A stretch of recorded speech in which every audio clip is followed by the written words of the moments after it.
آج دہشت زدہ ہے، بھارت کے ظلم اور جبر سے خوف زدہ ہے۔ دنیا کو اس ظلم کا نوٹس لینا ہوگا۔ مظلوم کشمیریوں پر ڈھائے جانے والے مظالم پر بھارت سے جواب لینا ہوگا۔ کشمیریوں کو ان کا حق خود ارادیت دینا ہوگا، اس سے پہلے کہ دیر ہو جائے۔ 5 اگست سن 2019 کو بیتے 5 سال ہو چکے، لیکن بھارت ابھی تک اپنے اس ناجائز اقدام کے نتائج سنبھالنے میں ناکام رہا ہے۔ کشمیریوں نے 27 اکتوبر 1947 کو جو خواب دیکھا تھا، ابھی اس کی تعبیر انہیں نہیں مل سکی۔ اپنے ظالمانہ اقدامات کی پردہ پوشی کے لیے بھارت نے، جیسا کہ میں نے آپ کو بتایا کہ یہ ایک سیاسی ڈرامہ رچایا الیکشنز کا، اور شیخ عبداللہ کے پوتے کو بھی لے آئے۔ لیکن بھارت یاد رکھے کہ مسئلہ کشمیر کا واحد حل اقوام متحدہ کی قراردادوں پر عمل درآمد ہے۔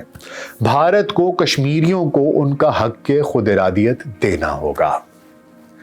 آج کا بھارت ایک دہشت گرد ملک ہے جس نے پوری دنیا میں اپنی ظلم اور بربریت کی اور دہشت کی کارروائیاں جاری رکھے ہوئے ہیں، چاہے وہ کینیڈا ہو، چاہے وہ پاکستان ہو، چاہے مڈل ایسٹ ہو، جہاں پر کہ ان کے بہت سے انجینئرز جاسوسی کرتے پکڑے گئے، مشرق وسطیٰ کے ایک ملک کو ان کے راز دیتے پکڑے گئے۔